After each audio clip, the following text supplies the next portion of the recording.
All right, everybody. Hope you're sticking around for this. Vamos, presented by Degree here on our One Soccer YouTube channel, going live, looking for your reactions. Andy, Gareth, KJ, Ollie, KJ, live on location. I want to come straight to you, my friend. Tell me what's kind of happening in there right now. I think somebody spotted the actual swap between Davies and Messi with the jersey there, but just kind of what was the whole atmosphere like during this game before we kind of dive into the X's and O's? Yeah, hopefully you guys can hear me okay. Thumbs up if you can. But yeah, great stuff. It's a special night, no doubt about it. But obviously, of all things Canadian soccer, we'll get into how they performed in a second. How the atmosphere, I think it was quite subdued, to be honest. It was definitely a Messi crowd, and they waited a lot for Messi to do things. And I think it speaks a lot to Canada's performance tonight and what they did to Messi, that it didn't necessarily ignite inside the stadium. At times, I've covered Argentina before in tournaments. It did not feel like that tonight, and I think the Canada should be commended. Look, the scoreline was 2-0, and there's lots of areas to get around that. But the best player in the world who garnered all the headlines didn't get that much to do tonight, and obviously gets the setup at the end when Canada is stretched and take off a midfielder. But look, 70,000+ inside this wonderful stadium. Canada competed; they've had their chances. They couldn't take them again, but all in all, they played a big part and a big moment here tonight as a Copa America opener. Yeah, what's the first thing that stands out to you, Wheels? The whistle blows, and then you have this type of assessment of Canada. I'm impressed. I'm not sure what your expectations were for this game. Mine were muted. I set the bar very low coming into this game. And although the execution wasn't there, we've still gone 270 minutes without Canada scoring a goal under Jesse Marsch. These are clearly areas that they need to work on. I love the mentality. I love the fight. I love the organization. To see where this team has come from, and KJ and Andy, you were there in Las Vegas when they were played off the field by the United States in the Nations League final, to playing the reigning world champions and the reigning Copa America champions the way they did tonight. There was no excuses. There was a belief. There was a fight. Just everything to do with them was about mentality tonight. Rising to the challenge. They were physical when they needed to be. They had their chances. I think they were tactically much more proficient than they have been in the past. So it ticks a lot of boxes in terms of positivity here. Just the results not there, and players like Stefan Eustachio and who's the other that missed the sitter? Jonathan David. I mean, they're not going to be able to sleep tonight about those missed chances, because having that little bit of cutting edge, just being able to finish in those moments, it could have been a very, very uncomfortable start to this tournament for Argentina. What did you make? Because I know, KJ, you're going to have to go and grab some interviews soon at the press conference. What did you make of some of the changes Jesse Marsch made here? Did you think Canada was able to adapt, or do you think obviously Argentina getting those goals, that their changes were a little bit better there in that second half and outplaying the Canadians? Yeah, I should be good for at least 10 minutes with you guys, so I'd like obviously to hear Ollie as well. But I think that substitutions speak a little bit of what we saw in Qatar when they played so well against Belgium, and then it did drop off a little bit collectively. Now, not individually. Schaffelberg was very, very good. And there's lots of reasons for that. First of all, Argentina got tired. He attacked on that flank. But what Schaffelberg brings that Buchanan right now doesn't bring is the ability to go in behind and have real pace. I mean, Buchanan's got pace. But in this system at the moment and in his current form, maybe, Ollie, I'll bring you right in on this, because I know you've been thinking about Buchanan for a while. We're not seeing the best of Tajon Buchanan. And Marsch hooked him pretty quickly after 57 minutes.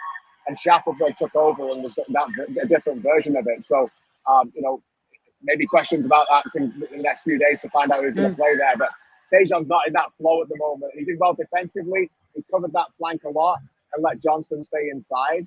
But no, the decision to inclusion to bring Schaffelberg on, you could argue that he could have won a penalty. You guys might have seen the replay. For me, I'm in the stadium. It's a foul. You can't give the foul if you go to VAR if it's not a penalty. But you could argue that it might have carried on in. The foul could have. So if it was just outside, I'll take your word for it. But Ollie, I'd be interested to see what you think about Buchanan.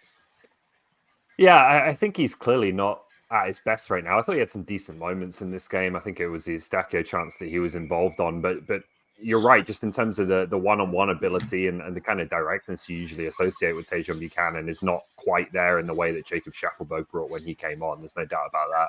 What the reason is for that, you know, is it to do with this system, how he's fitting into it? Is it just to do with maybe not playing as many minutes as would be ideal, obviously, coming into a tournament after the move to Inter? I'm not sure, but that's the one I think maybe up front as well. But I think those are the two that you look at if you're Jesse Marsch as the potential areas for change going into game 2 and game 3 here. But overall, I don't think Jesse Marsch is going to find too much to be unhappy about with that. I thought Canada played pretty much as well as we could have hoped there tonight, bar putting the ball in the back of the net, which they had a couple of really good chances to do. And I guess that's the frustrating part, because when you look at, some of their chances, obviously Argentina outchanced them for sure. But there were moments where a lot of Canadian fans, Wheels, rose to their feet because, again, the Canadians did create something. They were able to be in that final third. They just couldn't find the back of the net. But when you have players like Kyle Larin, Jonathan David, we know these guys can do this. Are you a little bit, I wouldn't necessarily say concerned, but it feels like a missed opportunity here to have done something perhaps special tonight? I don't know. I think that it just kind of happens sometimes. It just needs to be better from the individuals in that moment. Not to take away from the fact that, Argentina, because Canada was playing that exceptionally high line here tonight, there were so many chances over the top where Max Crepeau or Messi just not being able to find the net. Like, both teams had them. And to be honest with you, although I'll applaud the Canadian effort, I do think the scoreline flatters them a little bit. But again, what were your expectations coming into this game? Jesse Marsch decided that with Messi, one of the players, with Alvarez leading the line, that they weren't going to get done for by pace in behind their back line. So they kept it really compact. We alluded to this in our tournament pre-tournament show, that you simply can't allow Messi to play between the lines. And they didn't all night. It was long balls over the top that were kind of the Achilles heel at times, but that was strategic. Like, Jesse Marsch was willing to give that up in order to get something else elsewhere across the field. So yeah, the players didn't finish their chances. Lionel Messi missed multiple chances. Di Maria missed chances. Like, really good players miss chances from time to time. It's just, if you're going to be a giant killer in the game of international football, if you are that smaller nation that's trying to punch above their weight, you simply need to finish the chances when they present themselves. That's the difference between when you see like Saudi Arabia against Argentina at the World Cup. They finished their chances. Argentina did not. So look, but that has nothing to do with process. That has everything to do with the individual players just not rising up to the challenge of the moment. Well, we're all alluding to it, KJ. You said it as well. Everyone was just waiting to erupt. They wanted to see a Messi goal, but the Canadians doing, a fairly good job at quieting him. But who wasn't quiet tonight was Max Crepeau. What did you make of his performance? And then, to your point, like, keeping this score line 2-0. Yeah, props to my mate Ollie Platt, who picked him as the player to watch this morning, so every credit for that. Look, I thought he was tremendous. It was always going to be a game for him, though. There's a lot more people smarter than me who've game planned for this tonight, but I talked about it in my scene setter yesterday, the Saudi Arabia blueprint of playing the high line and Argentina getting called offside 7 times in that game against Saudi Arabia. They had the ball in the back of the net twice as well, and they played the same way. And if Jonathan David scores a header inside the 6 and makes it 1-1, we don't know what we're talking about right now. But to your point about Crepeau, he knew he had to play a high style. He had to be ready, and he knew he had to be there as the buffer for Bombito and Cornelius. And he was there, and he was there, and he was there again. He was absolutely tremendous. And I felt for him on the goal because Bombito gets caught. It comes from a throw. Argentina came out in the second half and pressed a different way that they hadn't done in the first half. You probably didn't see it on the camera, but the moment they won that throw-in, Scaloni was up and clapping and telling his players, that's what I want more. And 10 seconds later, the ball's in the back of the net. And that's what he wanted. And it just came a little bit of a mistake, and Crepeau comes out, wasn't able to get the ball, and he goes in the net. But Max Crepeau has waited a long time for this opportunity. He thought he got it. He thought he'd have his gloves in both games in Europe. Imagine getting the chance. Okay, so suddenly Milan Boyan's not there. We play the Dutch. This is my net. Oh, wait a minute, Dane Sinclair, you're playing. Okay, I got to wait again. Okay, now you get to play against France. You perform, and now you get this net. So he was very, very good. And as Ollie said in our show earlier today, he's always good for Canada. You always know he's reliable. He always plays well for Canada. He played in big games, in Gold Cups. He wasn't deterred at all and upset by the occasion. But he adapted to a style that Canada required out of him, and he was undoubtedly their best player. Well, and that's just it. And Ollie, I'll let you comment on what, you did pick Crepeau as the guy who was going to be key for tonight's match, because this is what we said the style of Jesse Marsch could present. When you have such a high press, and we saw that in particular, especially in that first half when Stefan Eustachio had a chance, it got blocked. They go the other way. There's not a Canadian in sight. And we know that sometimes this can be exposed, right? What did you make about, just kind of Canada once again still trying to get comfortable here with Jesse Marsch's style? But as we know, Ollie, it can leave those moments of exposure where it just really feels like the opposition, is getting maybe one too many breakaways than you want them to have. Yeah, I mean, the one on the Canada corner where they went the other way and Kone gave it, that was a complete breakdown. That obviously can't happen, and they'll want to clean that up in terms of their set pieces. But I thought, in general, the high line, I thought it made sense. Like, I think obviously the game changes after Argentina score, and there's a lot more chances then. It ends up being potentially more comfortable than it was. But at 0-0, I thought it was the logical thing to do. Like, when you look at the threat Argentina pose, if you give Messi space between the lines, not just Messi, if you let those midfielders start popping the ball around between the lines, they're going to kill you. You have no chance. And so I thought that the better option of two maybe not great options today was to squeeze as much as possible in those areas with the high line close to the midfields, and take a few risks in terms of what was left behind your defense. And, you've got players, particularly Bombito, who have the athleticism against the opponents they're up against today, where there's not necessarily breakneck speed in that Argentina attack. You've got players to kind of deal with that, to clean up. Crepeau, for a guy who broke his leg rushing off his line, like his bravery and just slamming into opposition players and for loose balls is pretty remarkable. And then on the Argentina goal, like, I just think it's genius from Lionel Messi. That pass is one that I don't think anyone else on the pitch or even in the stadium really saw until he played it. So you can't really do much about that. That's always the challenge with Argentina and Messi when you go up against them. But I thought the approach, pretty much made sense from Canada's point of view. And it was just that one moment of magic that broke the game open. All right, but when it comes to up front, I don't know if we're looking at moving ahead a little bit of two, and based on now 3 games, right, against heavy hitters, Netherlands, France, and now Argentina, and we've seen the same lineup by Jesse Marsch. In order to start hitting that target a little bit more, in order to start scoring, Wheels, are you making any changes up front at all? No, you trust these players who played poorly, out of that group. I just don't see it. I know that there were moments for certain players where they didn't live up to it. I think that's the one thing that Marsch can rely on right now is this starting 11. They understand one another. They play well together. I just don't see any change. Why not? It's going to be a different type of game, by the way, because now you go from playing world beaters to teams that you think you might be able to have a little bit more joy against. So, but again, for me, that doesn't involve changing the 11 for the upcoming matches. No, absolutely not. How are you feeling about that, KJ, when it comes to offense in particular? I agree with Gareth, and I'm seeing quite a bit of negative comments in the chat that are next to us about a lot of players. I don't understand Canada if they've got negative comments about some of these players tonight. Kyle Larin, I thought was very good. And okay, people will say, okay, he didn't score a goal and things. What Kyle Larin did tonight, I've not seen him play that way for Canada before. Okay, I've never seen him play that way for Canada before. He played tight in a front two, and him and David shut the channel off to Paredes, one of the best defensive central midfielders in Europe, who plays for Roma, and he couldn't get the ball. He couldn't get the ball, Paredes. So everyone can say, okay, Larin, David, your job is to score goals. Against Argentina, their job is to press and sit in a two together and stop the ball being played. That's why Messi never got the ball, because Paredes never got the ball. And Paredes came so deep at one point, he was next to Emi Martinez. So I think Larin and David playing together the way that they did, the goals will come on this team, guys. Larin, okay, he didn't get the goal today. He's got more goals for Canada than anyone. He scores goals 1-0 for fun. David misses a chance inside the 6-yard box that you would have bet your money on to score. Sometimes it doesn't happen, but the chances will come and they'll get those moments. So, look, I think they were very good, the two of them. As I said, Buchanan's situation is clearly not in the form that he needs to be. I don't think he'll drop him.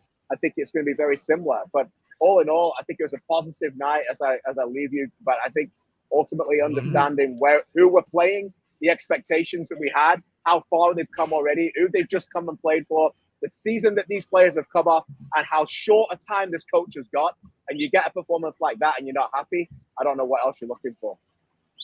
All right. I just see what's going on in the chat here, KJ.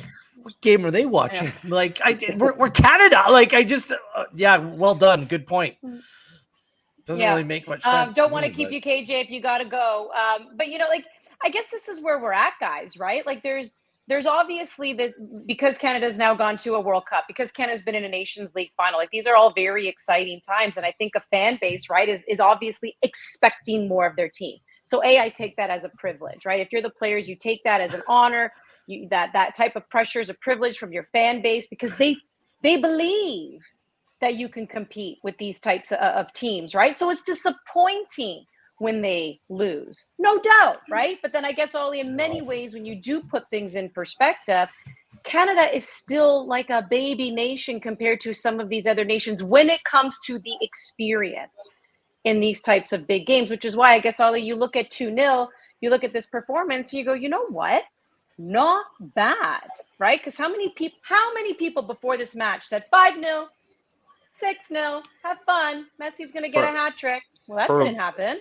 Probably a fair few, yeah. Look, to be honest, guys, just my personal opinion, I loved it tonight. I thought it was a great game, and I thought Canada more than held their own and played their part for large periods of that game. Again, I understand the latter stages when you're chasing something and you're 1-0 down, the dynamics change and it starts to open up. But for the meat of that game, Canada was right in it. Canada was giving Argentina a real test in their opening game of the tournament, and you can't ask for a whole lot more than that. You know, from what are we, the 47th, 48th ranked team in the world against the defending world champions. So just on David and Larin, like I think it is something to watch going forwards. They've got to start converting these chances.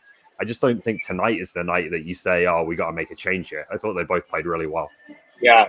Look, fine. They played the World Cup champions and the reigning Copa America champions. Do we have to go through the clubs that these players play for? Do we have to go through it?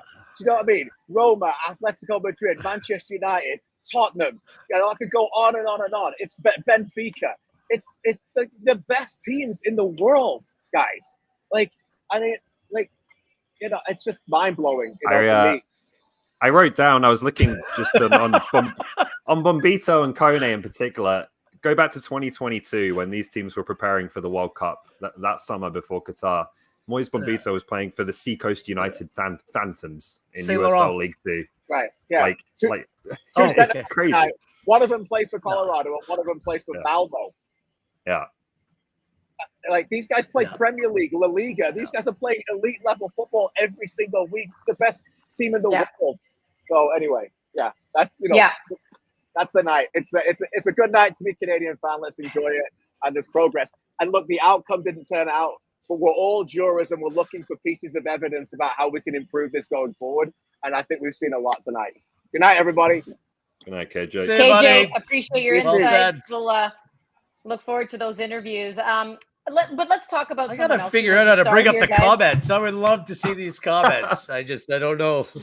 Can't figure it out here. This would be great. Section. We have our private chat. Go under comments. You can see what everybody's writing here. You know what? A lot of it is actually very positive. There are a lot of people who understand again what they're up against in Argentina. And again, when you take into consideration your opponent, there are people who are like, you know what, 2-0, we were not embarrassed. How about that? We talked about Crépeau and obviously the big saves that he made.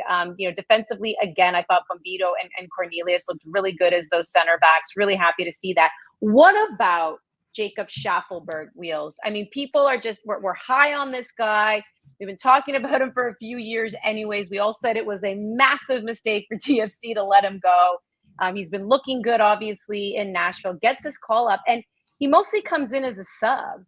And just like he's like the Energizer Bunny up there. And he has the opposition, with their head on a swivel because of what he can do.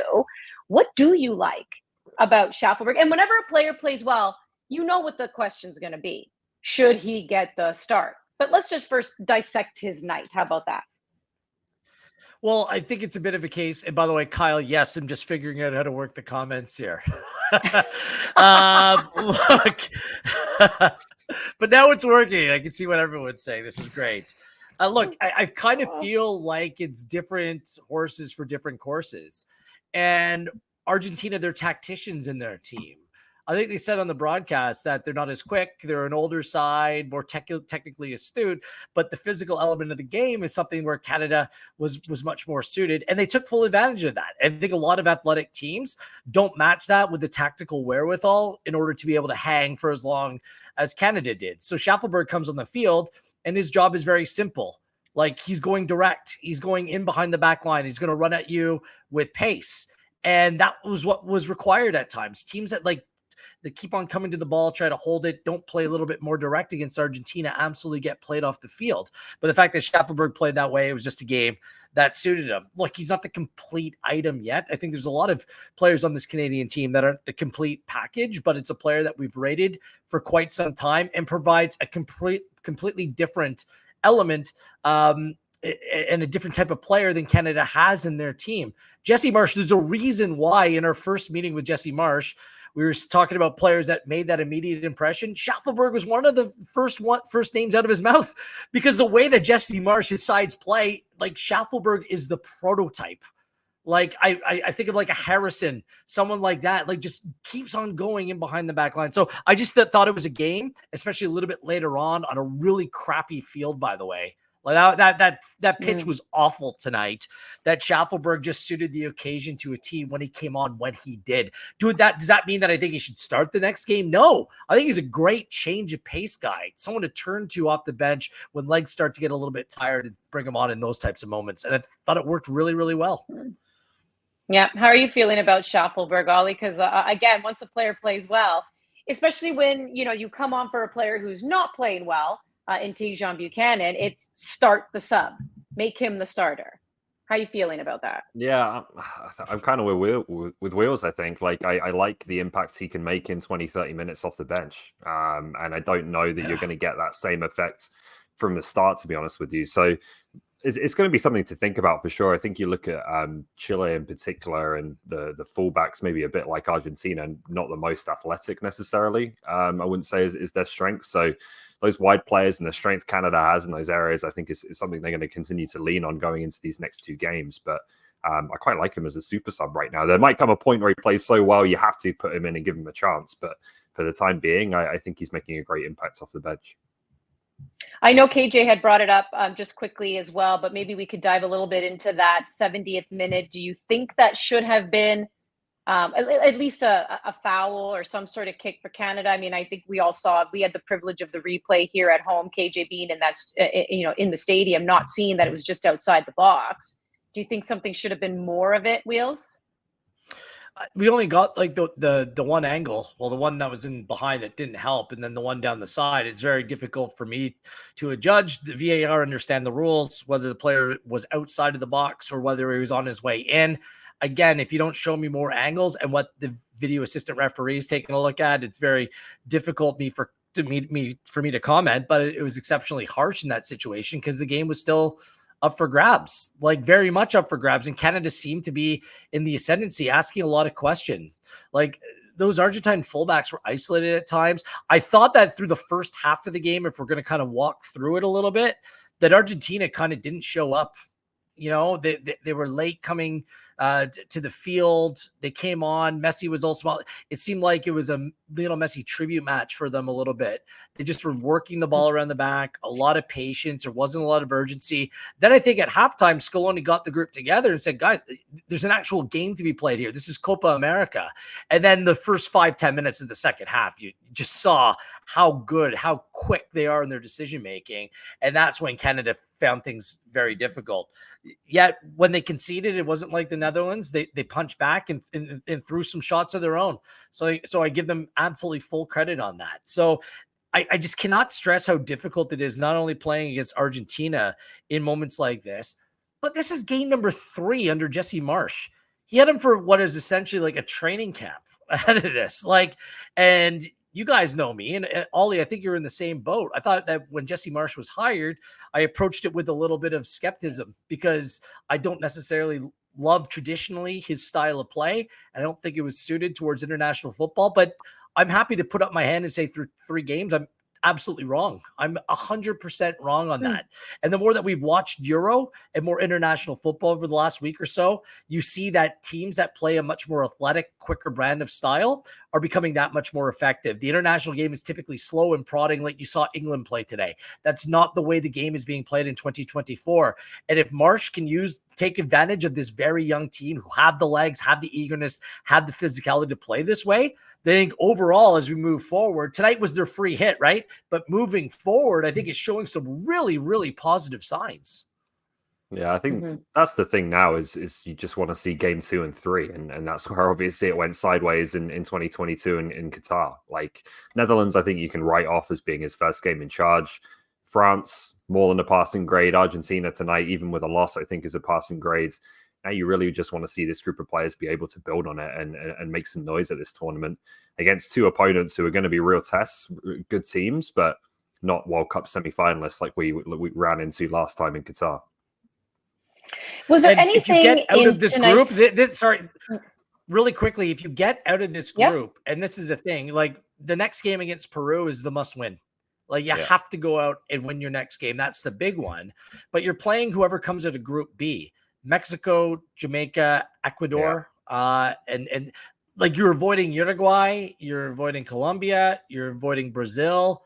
Like they're just get out of the group. That's the mission here. And I think based upon what we saw tonight, guys, you're going into your next game with a lot of confidence. It's going to be played in a much different style, by the way. So get ready for it. But based upon that, the confidence, the mentality aspect that I keep on hammering on about, these are all very important elements to really a team that's impressionable.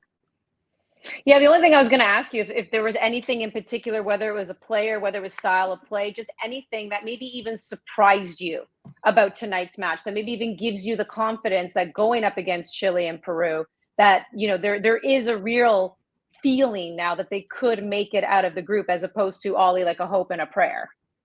Well, I don't know if it's a surprise, but I'll say this. I think Alphonso Davies is playing the best he has played against this caliber of opponent in a Canada shirt. And I think Jesse Marsch deserves a lot of credit for that in his opening games in charge, because I think he's done a few things. He's given him consistency in his position. He's played left back every single game and has started to get into a rhythm, I think. He's given him a teammate in front of him in Liam Miller, who basically is on the pitch to help Fonzie, right? Make the right runs, get Fonzie space, get Fonzie the ball, help him defensively, and he's doing a really good job of that.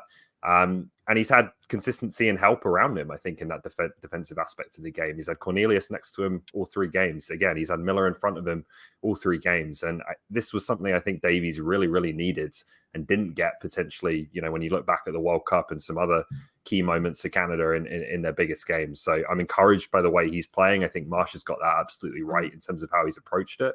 And you can see some of those difference-making moments. Davies able to get down that left-hand side, get in the penalty area, and look like a threat, maybe more so than he has against this caliber of opponent in the past. What surprised you at all then on that vein there, Wheels? The physicality of Canada, like, man, oh man. And I'm not just talking about, you know, being fully committed, winning challenges and stuff like that.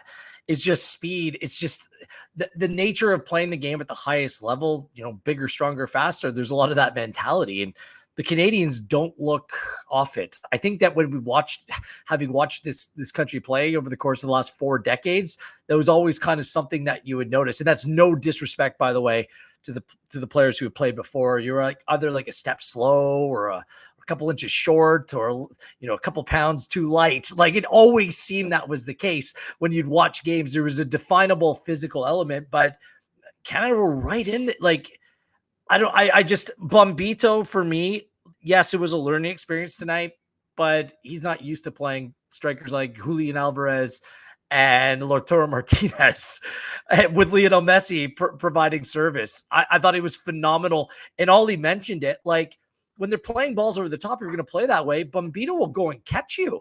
He is so quick. He's not going to be out caught for pace. It's unbelievable. And Cornelius played like a man possessed. Like, this is why playing under 20, playing for Canada throughout the years is so crucially important, because it was coming out of COVID. It was still during COVID.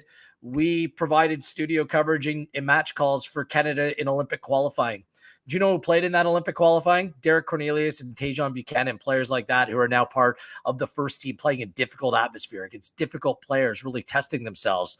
And Cornelius was kind of lost, and now he has found a home, not only with club football, but within this Canadian men's national team. Kamal Miller was like a fixture in this team under John Herdman, but Cornelius has stepped up his game. And in fairness, provides a completely different physical element than anyone before. It's just those players. Kone made some mistakes tonight, but man, like he's just such a beast at 22 in the middle of the park. The legs that you have in wide areas, just this team physically can hang with the big boys. And that is such a good sign. Yeah, I think I'm with a lot of the people, even in the comments here, guys. I have to say, like, defense isn't concerning me that much with this team. I am pretty confident with Eustachio and Kone in that midfield being able to clog things up. I think that's a reason why Lionel Messi was also fairly quiet here tonight. We said this before, even in our preview show. If you can minimize that service to him and you clog up that midfield, suffocate it, then that is how you can minimize his impact. I think I am very comfortable with those midfielders, and I do think that Bombito and Cornelius are a great center back pairing. I like them. And again, the way Alphonso Davies is, the way Alistair Johnston plays, I'm good with that. Max Crepeau, big saves tonight. He made 9 of them. 6 of them alone were in the penalty area. These are point blank saves. Guys, my concern is that you gotta score. We already know coming off France, they didn't register a shot on target. Here they registered 2 shots on target. But let me just tell you why I'm a little bit concerned. These are the top two nations in the footballing world, Andy. I'm not concerned at all about the attack. I get it. But Kyle Larin has scored, you know, in the pro game. We know that he can get it done. He's the all-time leading goal scorer for the Canadian men's national team. We know that Jonathan David at one point, you know, led Ligue 1 as well. This year alone finished 3rd. I mean, this is a guy who was even better than Messi at one point in Ligue 1, and he was only behind Kylian Mbappe this year. These guys can score. Don't do it with the national team. He's not. No, but he's not better than those players. Like the thing is, I hear what you're saying, but when you're chasing the game, you're playing the top ranked teams in the world, and chances are few and far between. You're playing against the best goalkeeper in the world. It's like all these things matter. Big picture for this team, I'm much more concerned defensively. They could have conceded 4, 5, or 6 tonight. And that's because they were playing an excellent team. How many breakaways were there tonight that didn't end up in the back of the net? That's the system. That for me is... That's the system Jesse Marsh plays, right? That's the high press. Tonight. That's the system, not so much the players. And this game specifically, but it still happened. Like, look, this team scored goals throughout. I have no concern about that. Let's just wait and see what's going to happen in the upcoming game. Just defensively, I still think it's a work in progress. And where's the depth in this team and how is it best utilized? Sorry, KJ's just messaging me that Jesse Marsh in this press conference, not happy about Argentina waiting so long to come out at halftime, says that they were clearly looking at video and taking longer to make adjustments. And according to Jesse Marsh, that Argentina should be fined. And I completely agree with him. That was laughable. That was 5, 6, 7. How much longer were they in the room after the allotted time was given at halftime? You should not be able to do that. I understand it's like a mile and a half walking through the tunnel, but it's beyond gamesmanship. When you have more time to study or go over certain movements, that definitely gives a competitive advantage to one side, and they should be fined. I'm 100% with Jesse Marsh. I thought it was weird. And off-putting in that moment, but these are the things if you're world champions and you're Lionel Messi, you get away with, I guess. It's not the first time it's happened, and I think they've kind of figured out, like, oh, we want an extra 3 or 4 minutes, we'll take a fine, no problem. Like, what can you do, right? Do you start the game with one team on the pitch? Like, it's a tough one to solve if they're willing to just pay to buy themselves a couple of extra minutes. All right, guys. That's up to the people on location operations. Cool. We'll keep an eye out on that, shall we? But I think, you know, a lot of people now, again, if you're just looking a little bit, just kind of looking through the comments here, I think a lot of people understand, again, what Canada was up against here tonight. 2-0. They're not feeling like it was an embarrassing result. There were some good moments there for the Canadians. But, of course, the sentiment is let's try and find some goals here at Copa America. But it's a 2-0 loss for the Canadians at the hands of the reigning world and Copa America champions, Argentina. We hope you've enjoyed this. This is a great little space to be able to come out and nicely, respectfully be able to voice your opinions, have a little fun. It was great watching what some of the people had to say here tonight. This has been Vamos, presented by Degree. We will be doing this after every Canada game live on our YouTube, and then keep your eye out on our One Soccer platforms. We will also be doing digital shows around this and preview shows. Canada and Copa America. That's Ollie. That is Gareth. We had KJ on earlier. I'm Andy. Thanks for tuning in. We'll see you next time.